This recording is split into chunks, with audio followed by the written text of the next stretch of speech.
hero, he was black. He said, this is for the street, Black Lightning's back. So I guess not using powers for almost 9 years and finally going all out in an awesome fight scene with kick-ass music causes you to go through some incredibly body pains. It's like a surge of power still trying to pass through his system after the floodgates have been opened.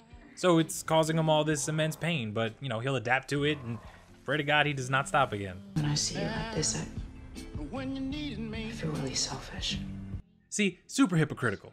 I agree that she said she was being a hypocrite. It was for his daughters, but come on. You know he messed up when he went and suited up to save his daughters. Not that, you know, he needed the push from her, but still, you played a role in this. This man is dedicated to the role of being the normal man in the community to save the people, but you can see it's all falling down around him. He can quote anyone he wants, but it's past the point of quotes and turning the other cheek. Black Lightning needs to come back and fight back against Tobias and the 100 and the corrupt people in Freeland. Why Black Lightning rescue your girls and nobody else's? How no one just got up and screamed, "He's Black Lightning," is beyond me. My default for something like this would just automatically be to accuse Jefferson Pierce of being Black Lightning. What can I do to help? You can go in there and get her. Take her out of there. Oh my God. Did anyone else think that she knew he was Black Lightning right here? I almost laughed because I didn't know how this man would react if that happened.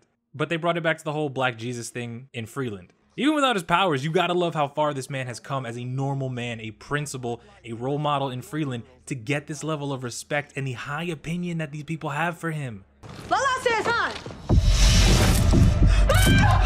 This right here is why I don't buy candy from little kids. You think that all they got is some candy, and then the next thing you know, they got fake guns with color dye, and all they're saying is that Lala's sending you a message. It happens every day, all right? Kids are dangerous, and so is their candy. Oof, Pierce is a man on a mission. I'm not saying he wasn't hardcore before, but you can see what being Black Lightning for just one time in a long time is doing to him, man. He is pumping up, you know. He is teetering on the edge of being a superhero again. Just look at the determination. Don't mistake my patience for weakness, boy. Yo, I got chills. Lala done messed up. All right, look, I don't think he deserved to die. Maybe spend a few episodes in the hospital, but not to die. This was actually kind of sad. What do you guys think? They keep getting so close to getting back together, but if you really admit it, they were never gonna fix things that easily. With everything falling down around them, it was eventually gonna hit his family, and he would have to admit to everything going on in Freeland like he's doing right now. It was all temporary. What does this right here say about Lawanda? Incredibly strong human being, brave human, powerful mother willing to die to bring down the men who took her daughter.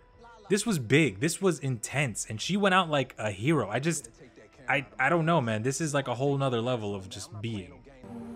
It's still a gift. It's still a blessing from God. This did make me tear a little bit. You know he doesn't hate his powers. He just doesn't like what using his powers did to his family, but that was inevitable.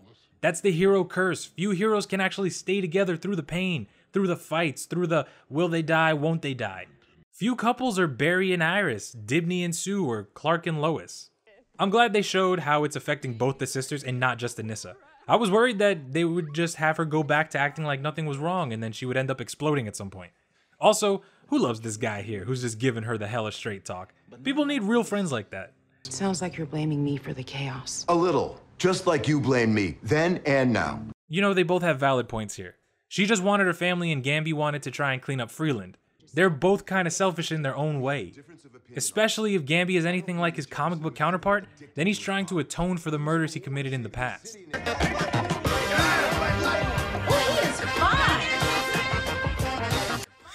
I love this. Black Lightning just showing up and letting everybody know that he is back. All the yes, there are no words to describe how awesome he is right now. And he gets the support from the doorman and the elevator guy. It's just freaking beautiful. Another thing that was great, no setup, no banter. Here's the bad guy. Here's the butt whooping. And then here's the cops to ruin all the fun. Oh my God, he is so cool. If I gave you my love. I saw it coming. It was obvious. And it still hurt. Maybe she'll come around. Maybe at some point she might get kidnapped by Tobias and realize how important Black Lightning really is to the community. Or maybe it just wasn't meant to be. Either way, this, again, was inevitable. Something that you saw coming, that you knew was gonna hit you, and you just you felt something.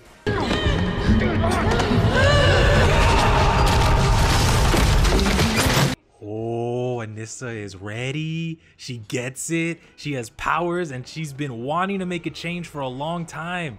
She knows that she's gonna end up hiding it from her father, but Freeland is about to get another superhero real soon. Look at her face. And Tobias owns the cops. Of course he does. Why wouldn't he? Here it looks like they went with the version of Tobias that is stupidly strong for a human. Kind of like the Kingpin in Marvel. The best part about this episode is that it shows us that there won't be a generic villain of the week to progress the story. It's going to be the 100 and Tobias. If they spoke Spanish, it would be a telenovela on Telemundo, but with superpowers. But before we go, let's just watch that one scene again real quick. Oh my god, he's so cool.